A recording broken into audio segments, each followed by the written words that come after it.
अदालती हुक्म का एहतराम करते हैं। अदालत में जाके अपना केस हम अपना दिफा करेंगे, अपना मौक़िफ़ देंगे, अदालत को गायक बताएंगे।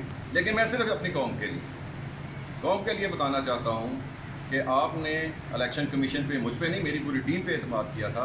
हम आपके एतमाद पे पूरा उतरे हैं। हमने उनके एतराज़ का बाकायदा तफसीली जवाब दे दिया हुआ है, यहाँ पे लगा हुआ है।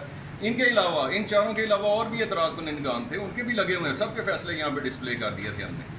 तो अभी मेरी अपनी कौम से, कौम ख्वाजगान से ये अपील है कि इत्मीनान रखें, अपनी अंजमन हुसैनिया पे एतमाद करें। इंशाअल्लाह वोटिंग प्रोसेस हम जब अदालत से अपना केस ये फारग करवा के इंशाअल्लाह ताला तो इसमें दोबारा प्रोसेस जारी करेंगे। आज इसमें कोई बहरान नहीं करना, हमने कोई किसी प्रोपोगेंडा का शिकार नहीं होना। हम सब एक हैं, ये हमारी कौम का इलेक्शन है, हम सब एक हैं और हम सब ने इकट्ठे होकर इसका मुकाबला करना है। बहुत शुक्रिया, वस्सलाम।